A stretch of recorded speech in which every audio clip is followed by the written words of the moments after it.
Assalamualaikum warahmatullahi wabarakatuh. Pengen uning boten.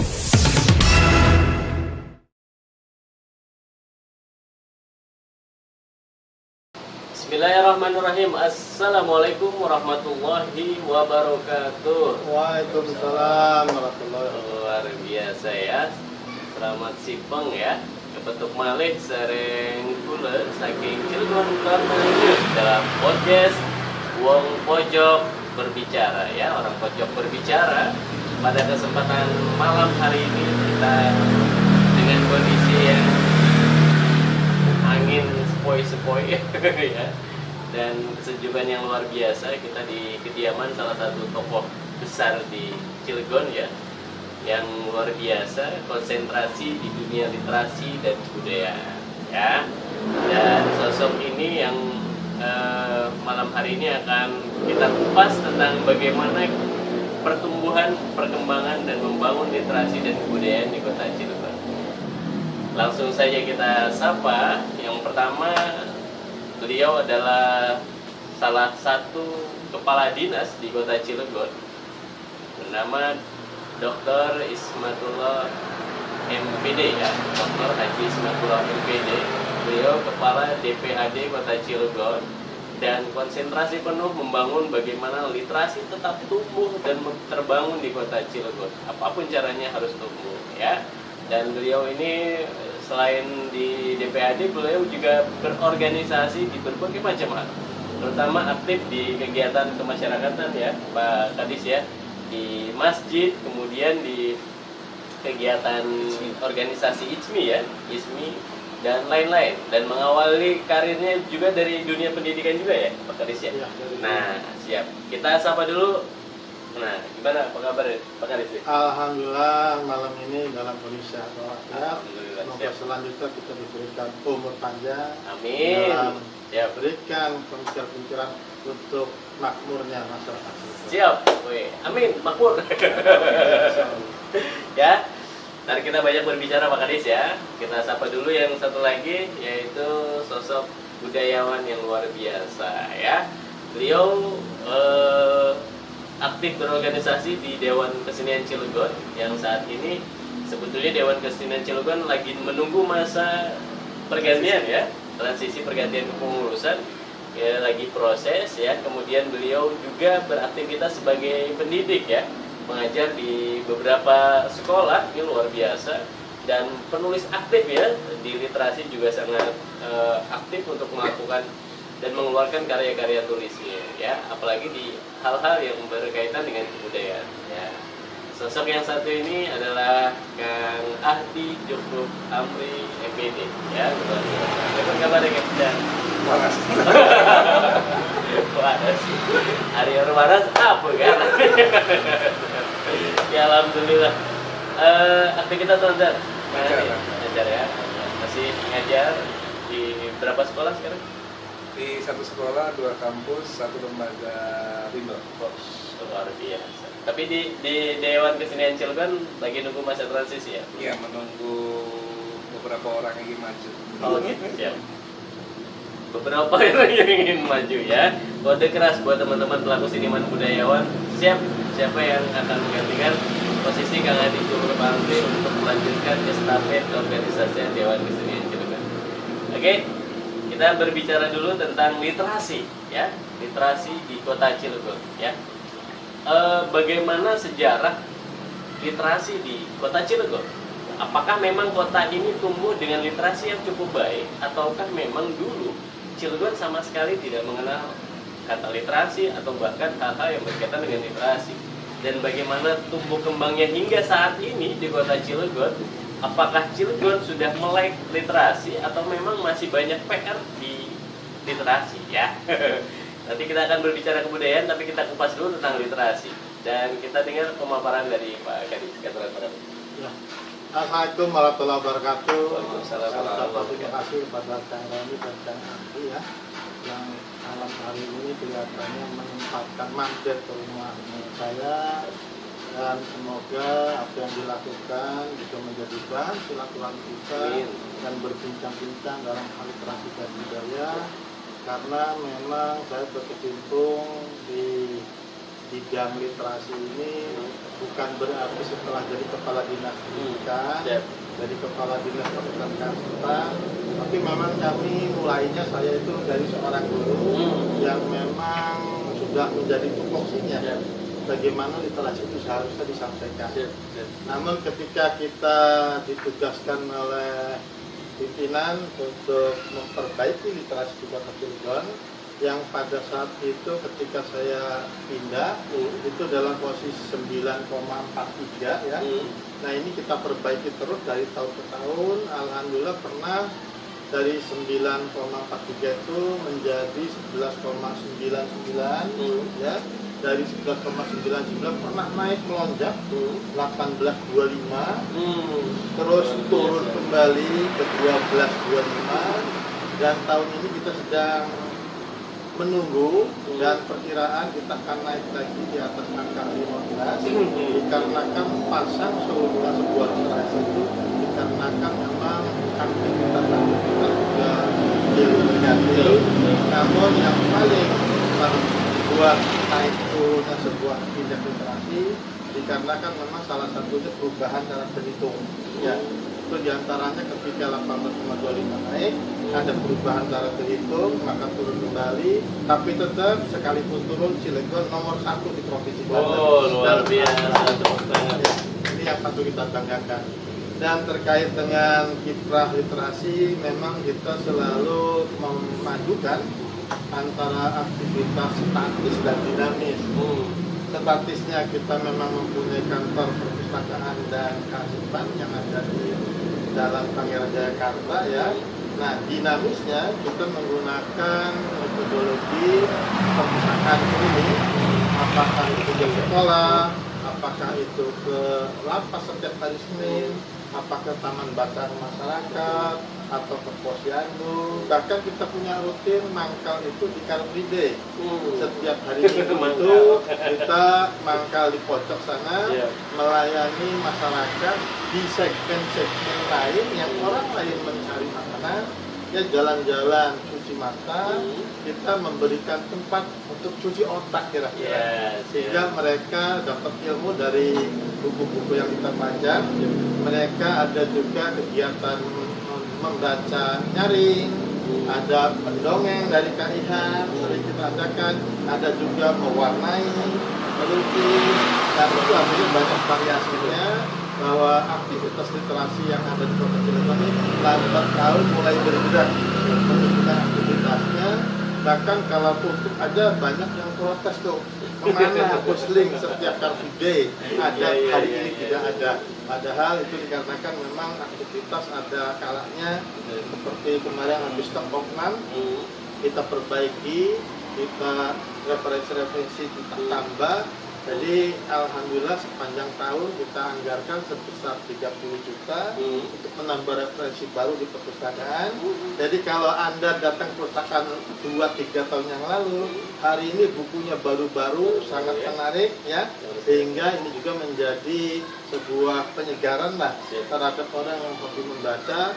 Karena kalau orang sudah hobi membaca, melihat buku baru tuh ya seperti mengendari motor baru lah kira-kira, betapa nyamannya ya, sehingga ngebut lah literasi seperti itu. Itu mungkin yang bisa sampaikan untuk yang pertama ini kira-kira. Tadi kan ada pasang surut ya Pak Kadis ya, naik turun bagaimana indeks literasi di Kota Cilegon ini. Walaupun demikian tetap nomor 1 ya di Banten ya. Kalau dari sisi usia nih ya, kan variatif ya, beragam usia dari mulai anak-anak hingga dewasa sampai orang tua. Kira-kira dari akumulasi indeks itu, dominan para pembaca Kota Cilegon itu secara usia bisa tergambarkan nggak Pak Kadis? Usia berapa sebetulnya anak-anak yang gemar membaca? Kalau untuk pojok literasi yang anak-anak, memang lebih memilih variasi literasinya, masih literasi yang mendengar, seperti ketika mendongeng baru antusias ya. Ketika baca nyaring ya, baca nyaring itu artinya sebuah buku dibacakan dengan dia menjadi aktornya ya, itu nampak lebih menarik. Itu untuk segmen anak kecil yang SD kelas 4 ke bawah. Nah, tapi kalau sudah SD 4 ke atas, ya itu sudah tumbuh bakat-bakat tertentu. Kemarin saya menemukan, jadi buku-bukunya kita tambah lagi, cerita-cerita menarik, ya. Dan itu juga mulai ada. Tetapi kalau untuk buku-buku ilmiah, ya, buku-buku itu banyak diminati oleh para mahasiswa dalam rangka apakah pembuatan makalah, apakah presentasi. Jadi masing-masing segmen ada peminatnya. Nah, kalau remaja yang tentunya banyak minati, rata-rata memang buku novel, ya, buku-buku yang buku-buku fiksi, yang pada akhirnya memang dunianya seperti itu kira-kira. Ya, insya Allah. Mantap Pak Kadis ya, tahan dulu Pak Kadis ya. Masih banyak pertanyaan yang kita pengen sampaikan kepada Pak Kadis ya. Bergeser sejenak ke Kang Andi, wah luar biasa. Kang Andi, kalau ngelihat karya-karya Kang Andi itu lebih banyak kekaryaan yang berkaitan dengan sejarah ya, sejarah dan kebudayaan. Kira-kira udah berapa karya yang telah ditulis oleh Kang Andi berkaitan dengan karya tulis ya?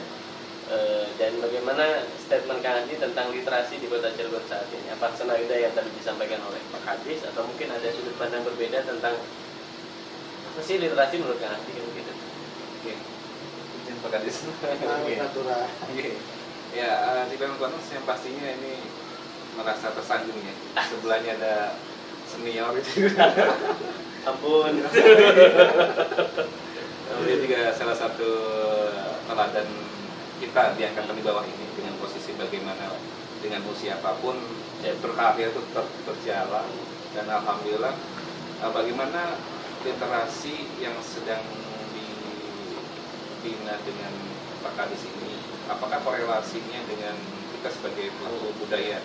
Kita sudah bersinergis dengan posisi, pernah kita membuat beberapa, kan ada cerita-cerita tentang lomba cerita rakyat, akhirnya kita berkolaborasi di masanya Pak Kadis. Kita membawa beberapa cerita-cerita yang salah satunya ada tentang sejarah Ileng, kemudian ada tentang Rawarung, kemudian juga ada Kodeno. Dan sebenarnya itu tantangan dari Pak Kadis untuk kita sebagai budayawan, coba dibuatkan dengan lebih dramatik, dan juga ada posisi sisipan lokal wisdom. Dan alhamdulillah kolaborasi ini masih terjalin dan mensupport dengan posisi bahwa Dewan Kesenian Cilegon saat itu menyampaikan pokok pikiran kebudayaan bahwa bagaimanapun kebudayaan adalah milik masyarakat. Kebudayaan gagasan terbesarnya adalah punya kita sebagai pemegang teguh kehidupan, dan kita lakukan seikhlas mungkin karena kita berprofesi banyak gitu.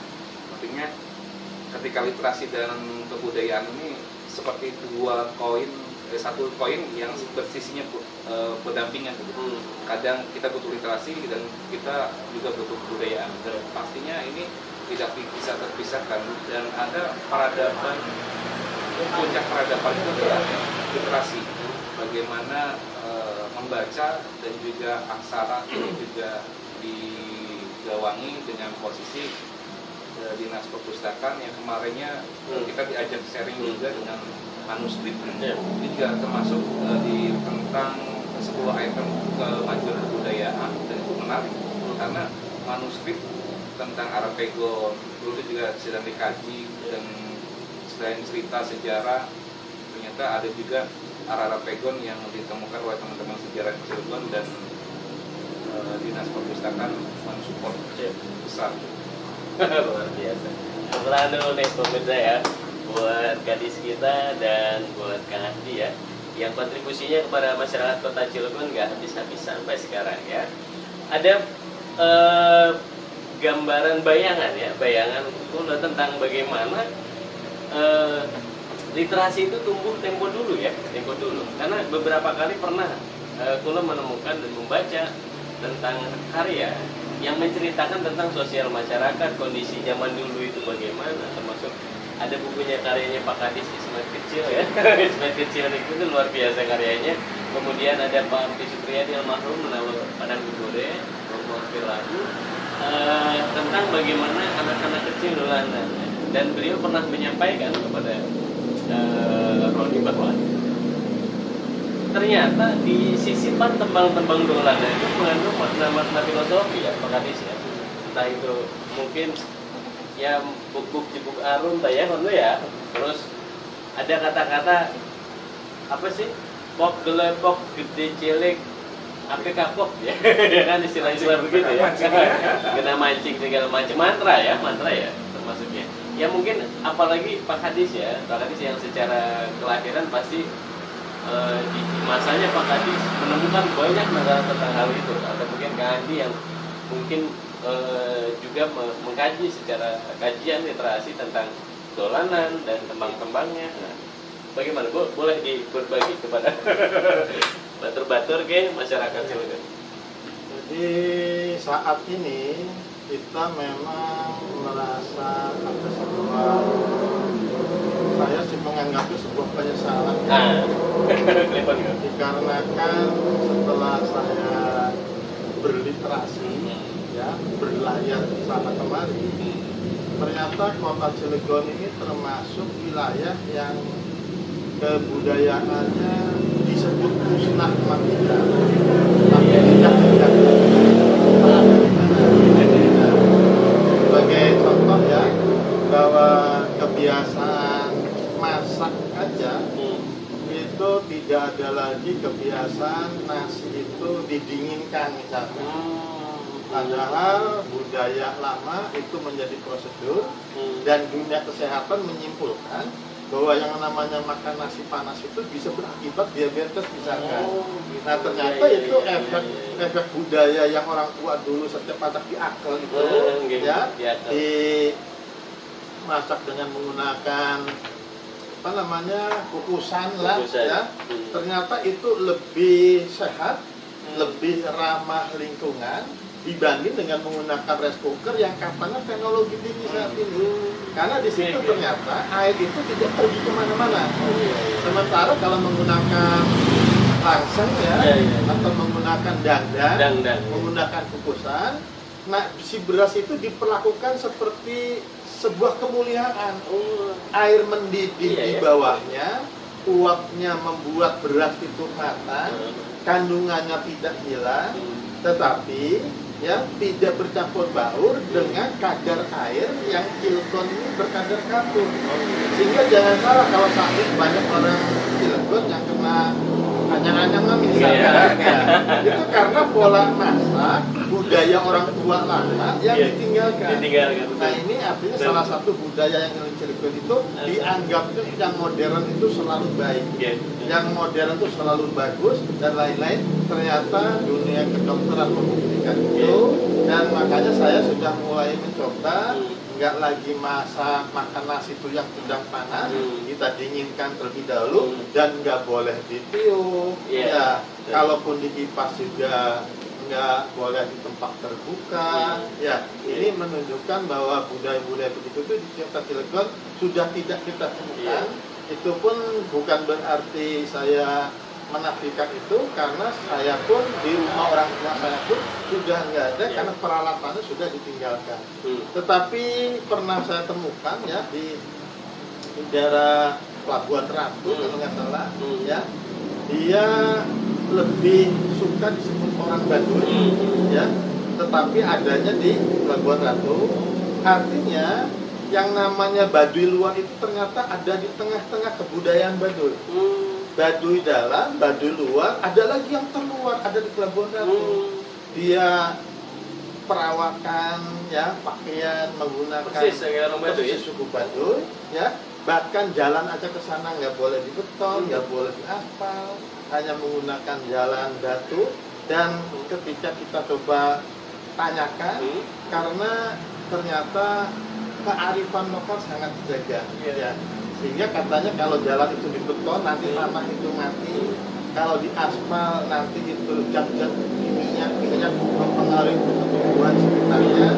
Dia selalu dijaga. Dan yang paling luar biasa, yang namanya lumbung padi itu ada di atas 10.000 sampai 11.000 lumbung padi di pinggir-pinggir sawah, ya, yang ternyata itu dihitung-hitung cadangan padinya itu bisa sampai 95 tahun dari hari ini, tidak akan kekurangan, dikarenakan di sana punya aturan nggak boleh menjual beras sebagai bahan pokok makan, semacam haram lah, larangan kuat.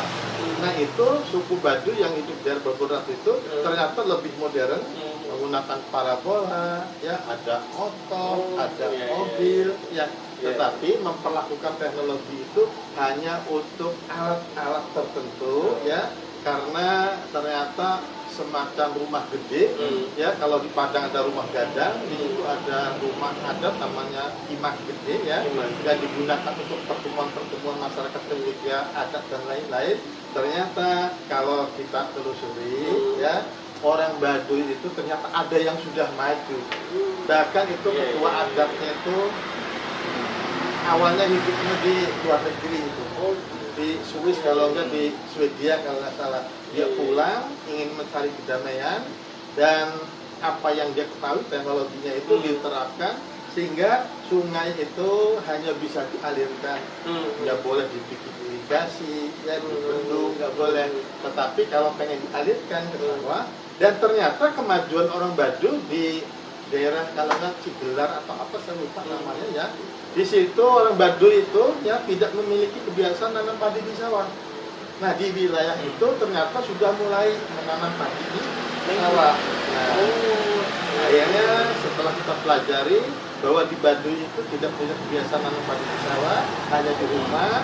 Nah, ya, Baduy luar juga sama.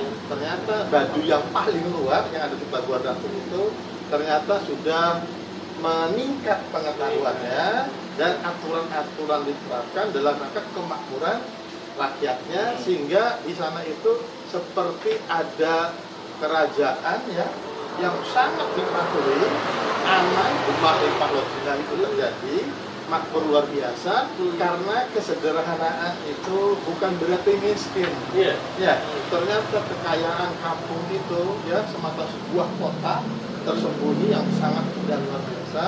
Itu menunjukkan bahwa untuk melestarikan budaya itu nggak usah takut nggak maju, ya. Mereka ada HP, komunikasi bisa, tetapi digunakan untuk kemakmuran desanya.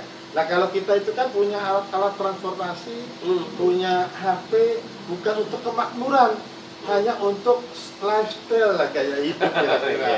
Inilah yang harus saya sampaikan, bahwa budaya lama itu sesungguhnya tidak jelek, ya, tetapi budaya baru juga jangan divonis yang paling bagus seperti itu.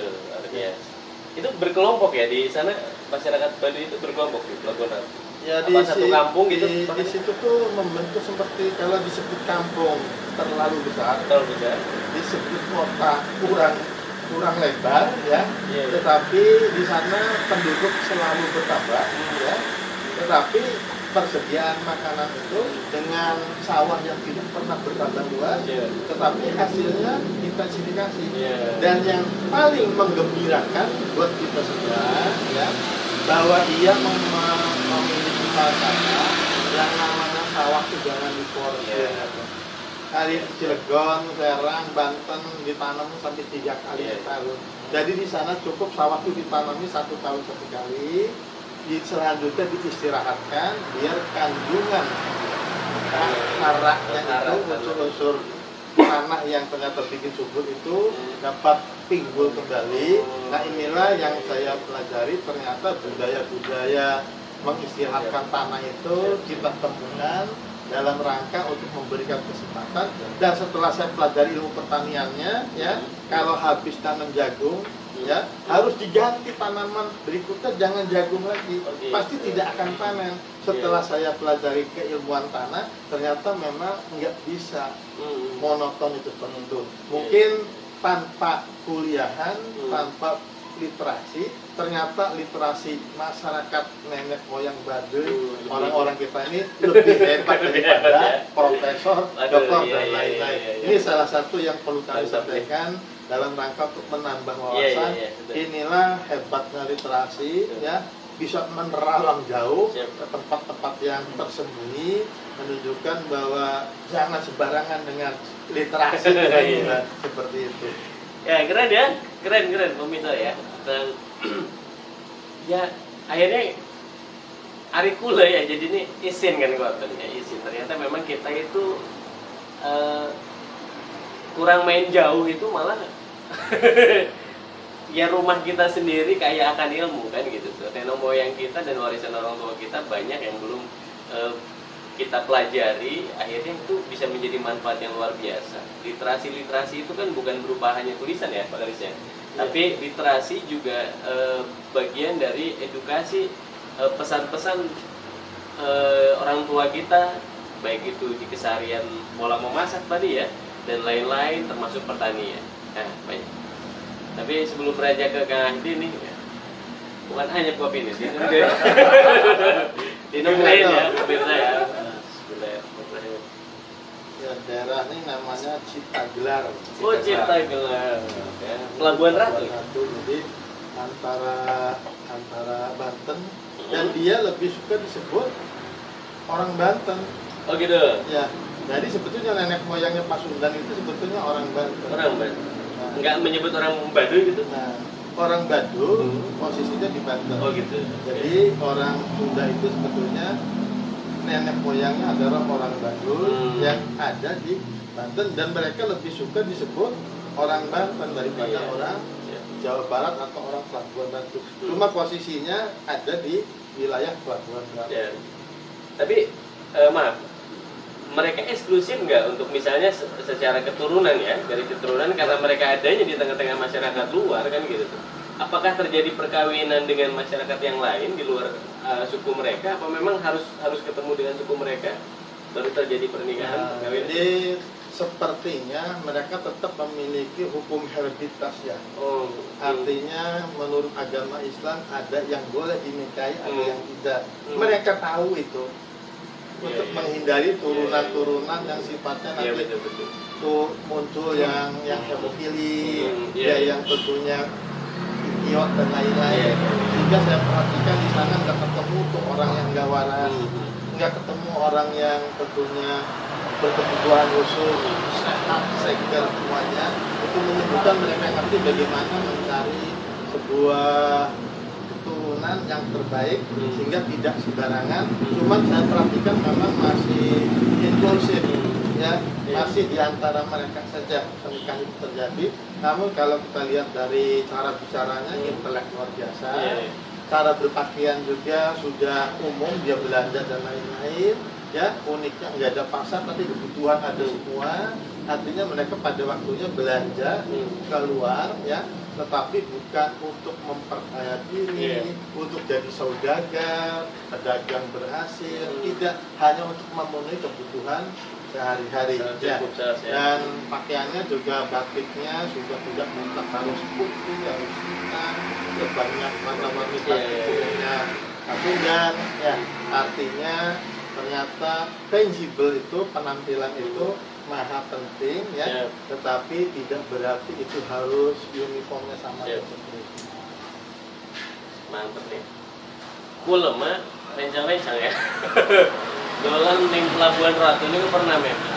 Cuma memang nggak terpikirkan dari Pak Kadis ya, sampai mengkaji segitu dalamnya tentang sebuah budaya di masyarakat, sampai menemukan bagaimana ada orang Baduy di sana memang budayanya mereka dan tetap bisa bertahan. Keren ya Pak Kadis gitu.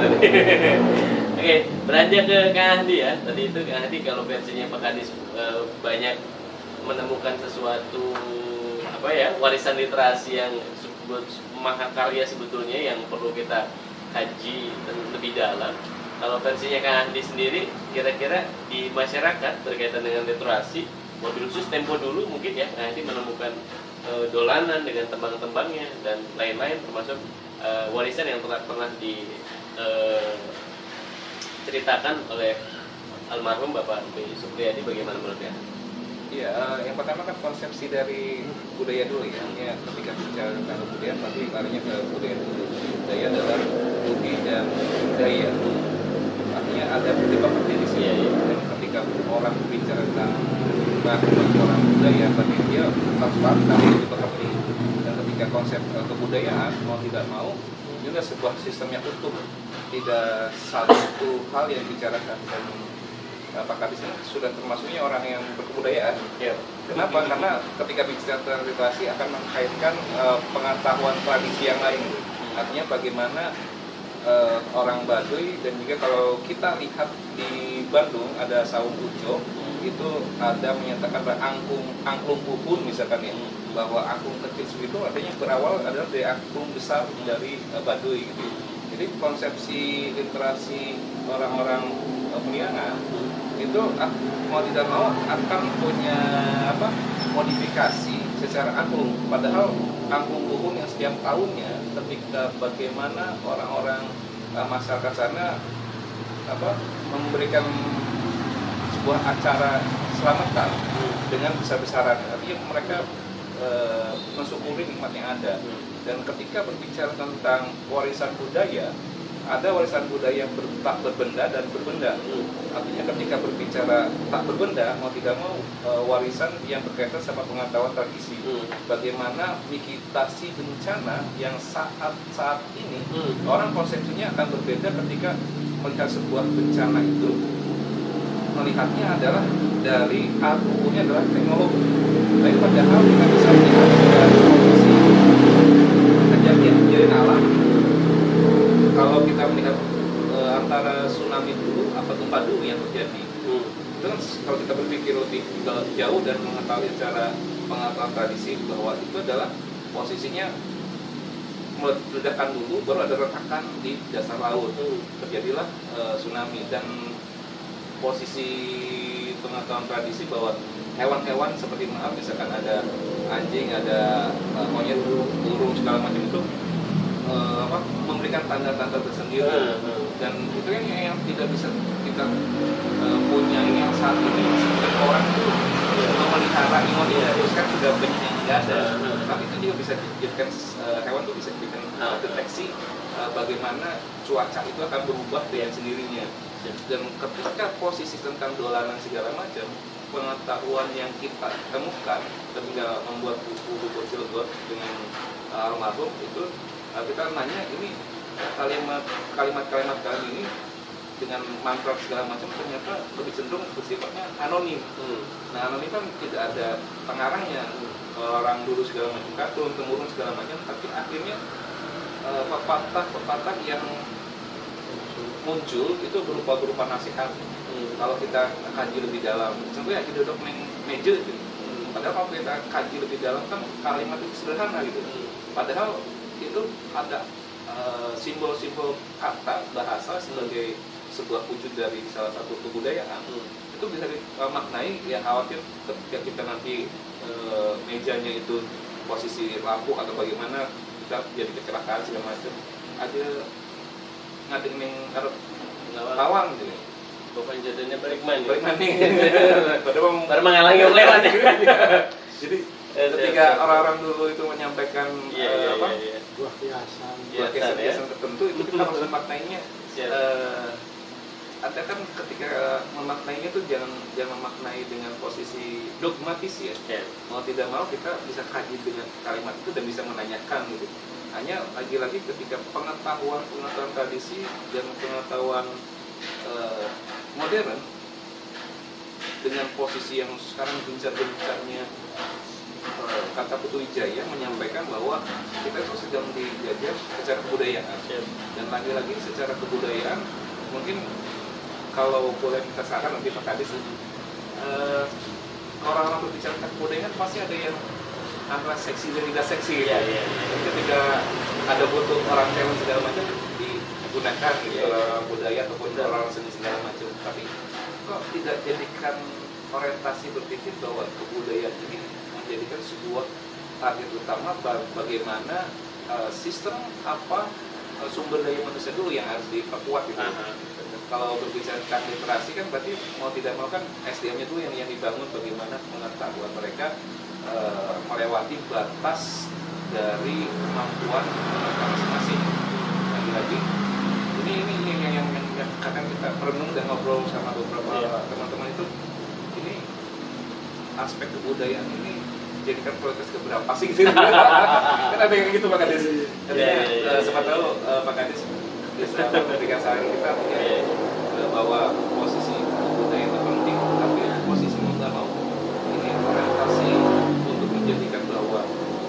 kebudayaan, budaya itu harkat identitas yang tinggi dan bisa dijadikan seksi gitu ya, dan bisa berpinjangan ke teman-teman lain dalam rangka ada literasi di perpustakaan itu tentang kebudayaan. Dan kami baca sebelum ada pandemi dan juga posisi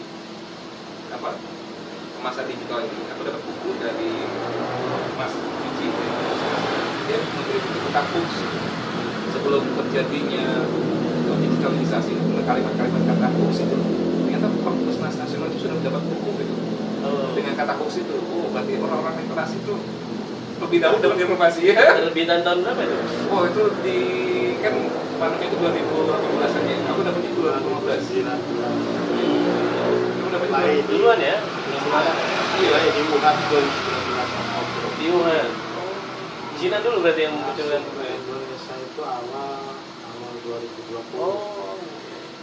Jadi kalau orang literasi sebenarnya kan hanya kita tidak aksesnya gimana nih biar tahu lebih dahulu gitu. Jangan-jangan hoax itu senjata.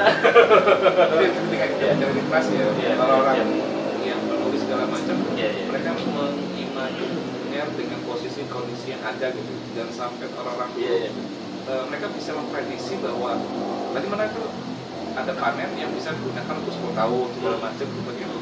Orang-orang penulis itu bisa memprediksi apa yang akan terjadi 5 tahun, dan orang-orang penulis juga bisa memprediksi dengan kemampuannya menulis dan kejadian Cilegon 5 tahun atau 10 tahun ke depan bagaimana ya? Jadi pemirsa kayaknya pelaku-pelaku literasi dan budayawan ini rada sakti gitu. Kalau bisa dibilang gitu ya, karena mungkin ada beberapa kelebihan-kelebihan untuk mengkaji lebih dalam sehingga bisa memprediksi ke depan akan tumbuh seperti apa di masyarakat kita. Sepertinya obrolan kita makin jero, makin dalam ya, batur-batur, rencang-rencang Cilegon Podcast ya. Bukan wenten hal-hal pendapat atau persepsi tentang kebudayaan di masyarakat kita atau mungkin literasi, teman-teman boleh ikut sambil berikan komentar di media sosial Cilegon Corner, boleh di Instagram atau nih Roni Geseng Bangkit ya, atau mungkin berkunjung ke media sosialnya Pak Kadis ya. Tapi ada nih media sini kan Pak Kadis? Kita menggunakan Ismatullah Syahabudi. Ismatullah Syahabudi, Syahabudi nunggu ya, keluarga besar ya. Siap. Oke, silakan berkunjung, mungkin bisa cari apa itu? Buat Pak Kadis. Siap. Kalau ingin dari Arya ya. Kalau ingin mengundang mobil perpustakaan, gimana caranya? Siap. Nih pemirsa ada yang nanya ke Pak Kadis, pripun sampai nih ayo ngundang Pusling.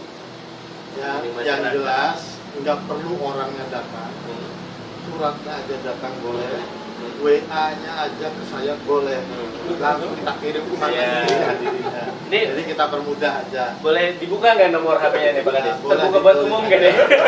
Ya dicatat Kang Arya tuh, siap.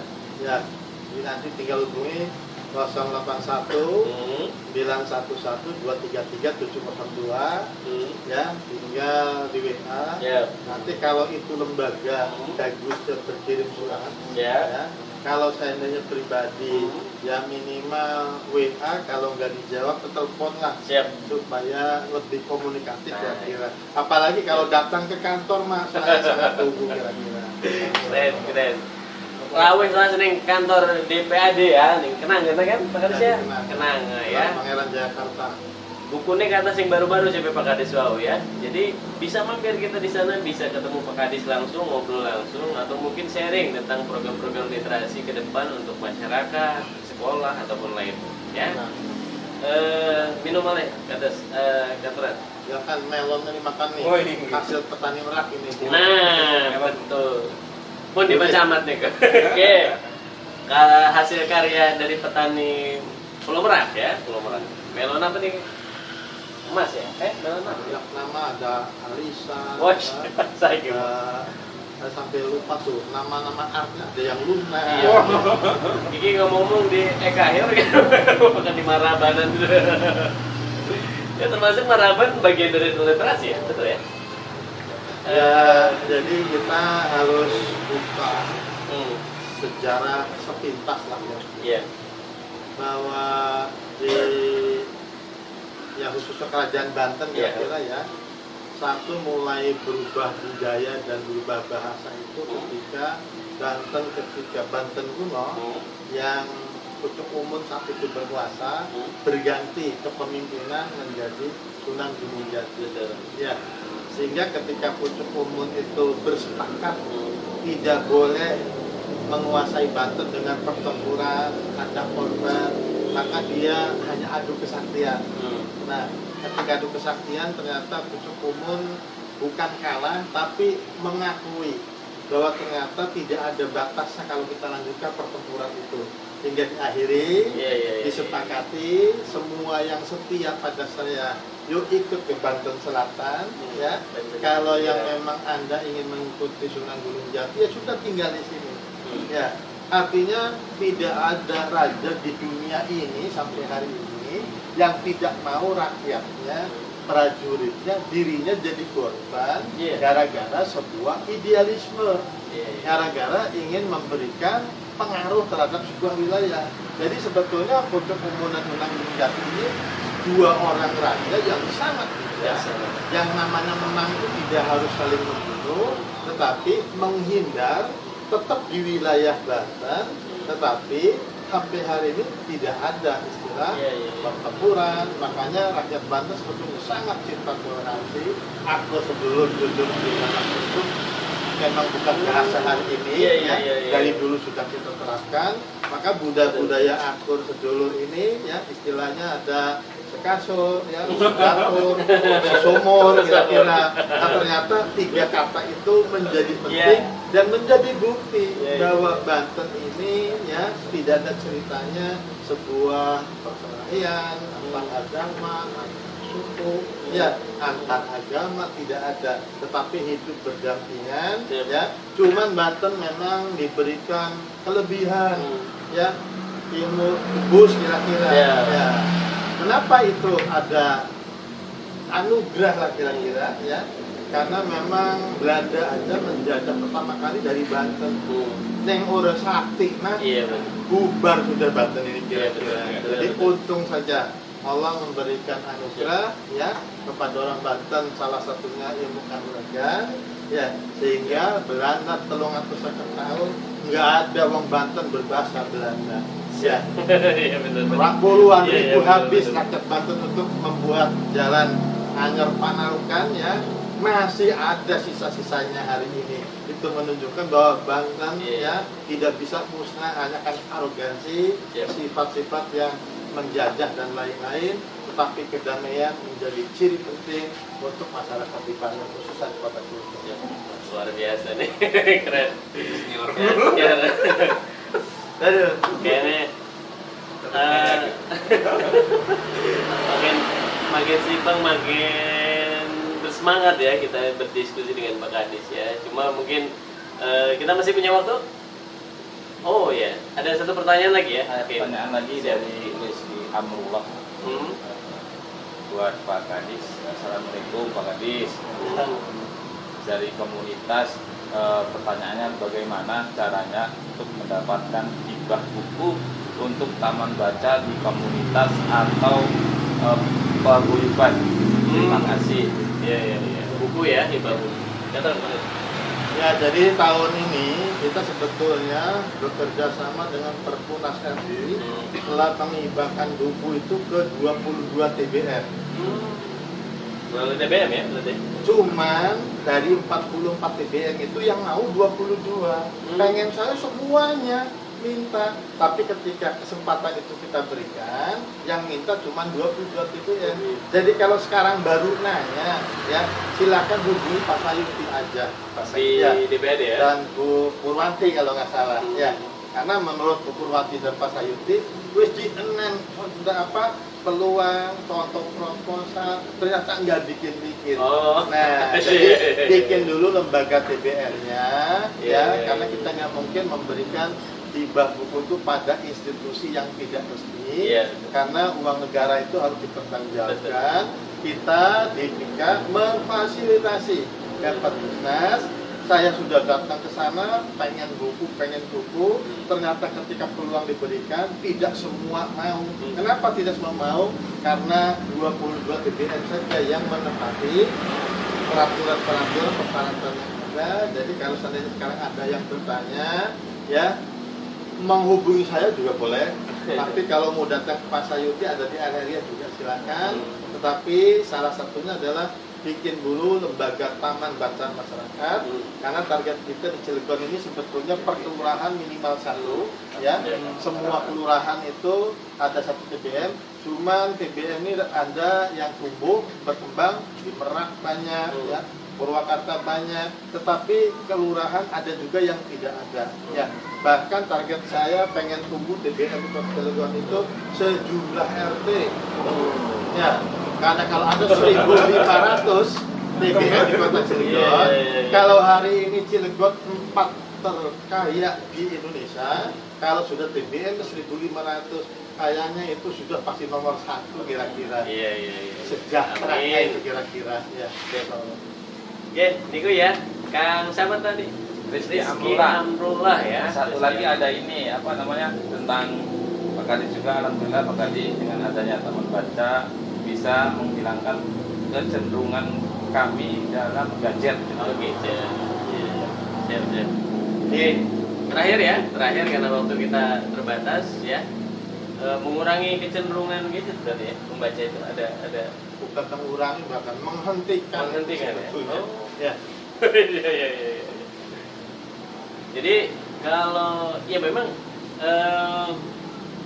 agak ini termasuk ya pengalaman pribadi kecil ya, anak sendiri memang kecenderungan HP gadget itu luar biasa sih Pak Kadis ya. Untuk hampir setiap hari kalau kalau nggak pegang HP kayaknya gimana gitu kan. Kalau napas Apa mungkin bisa aja next kita sosialisasikan ke masyarakat bahwa di rumah pun ada pojok baca ya, sehingga anak-anak itu ketika momen-momen tertentu harus tetap dodok ningriku, lenggeh ningriku baca kan kakaknya. Ya sebetulnya kita harus memperlakukan teknologi, bukan malah kita diperlakukan teknologi. Jadi teknologi itu lebih baik dikendalikan daripada kita dikendalikan teknologi. Sederhananya begitu. Betul. Itu kuncinya di orang tua. Ya. Karena orang tuanya asik juga main HP, anaknya main HP, dikiranya diem itu emas kalinya.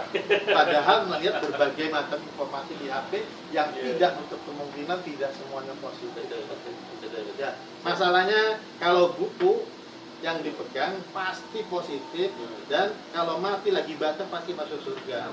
Tapi kalau baca pakai HP gadget, ya belum tentu yang sedang dibaca itu sesuatu yang manfaat kira-kira. Pasti bisa jadi masuk neraka itu kalau mati lagi pegang HP. Ampun deh. Lampun pakai sampun mau berbicara tentang neraka ngeri ya.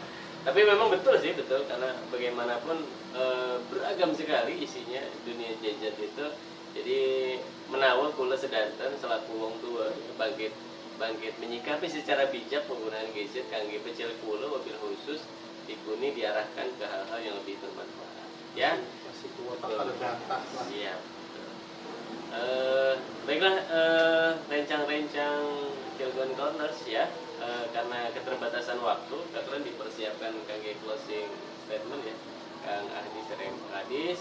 Jadi insya Allah mungkin akan berlanjut orang pojok bicara tentang podcast yang lain. Sekarang kita berbicara tentang literasi dan budaya. Next mungkin kita akan ketemu dengan tokoh-tokoh yang luar biasa yang akan berbicara tentang berbagai macam hal di kota Cilegon ya. Aturan Pak Kadis closing statement atau penyampaian kangge. Jadi para rekan-rekan sebagai untuk kepedulian kita terhadap masyarakat Cilegon, bahwa di kota Cilegon ini tidak akan bisa lari dari kemajuan teknologi, ya. Namun kemajuan teknologi, keberadaan industri, ya, jangan sampai malah mempersulit kita, tapi kita manfaatkan itu untuk mempermudah hidup kita. Kuncinya apa? Yaitu literasi, rajin membaca, ya. Dan membaca itu adalah tentunya sebuah pintu untuk bisa menatap dunia yang seutuhnya, dan kita insya Allah ya akan terus bertambah keberkahannya. Ya, jadi satu lembar Anda membaca buku dari satu lembar itu ternyata keberkahannya itu amal ibadahnya per huruf. Ya, jadi artinya kebaikan akan kita peroleh, dan kalau sudah kebaikan yang akan kita peroleh, maka saya jamin kesejahteraan tinggal menunggu untuk Anda. Siap, luar biasa. Nah ini kita Iya. Getar gitu. Sedih aku. biasa ya. Ya izin. Bicara tentang budaya, kebudayaan, dan ada konsep yang bagaimana kita mempunyai tolak ukur warisan berbenda dan tak berbenda, mau tidak mau bagaimana prinsip orang budaya adalah prinsip orang yang jadi penengah, dan bagaimana moderasi kebudayaan Cilegon ini bisa jadi sebagai sebuah penengah gitu, bukan sebagai pemicu untuk menjadikan antara konflik gitu. Dan konsep-konsep kebudayaan kita mari kita juga bersama-sama, wabil khusus bagaimana kita secara pribadi punya value, punya nilai bahwa tetap berpikir baik, berhati baik, berkegiatan baik, insya Allah kita akan dikelilingi orang yang baik. Oke, terus kan ya terus Pak Kadis nggih. Baiklah rencang-rencang kula saking Cilegon Corner News, orang pojok bicara, kasih kula ronde gesang ucapakan nuhun maring sedantene sing sampun ningali nonton kegiatan podcast niki.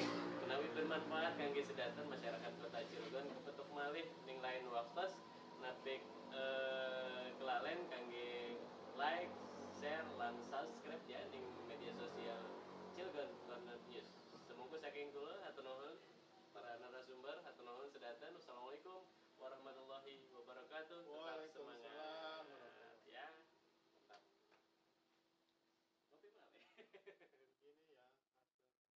Assalamualaikum warahmatullahi wabarakatuh.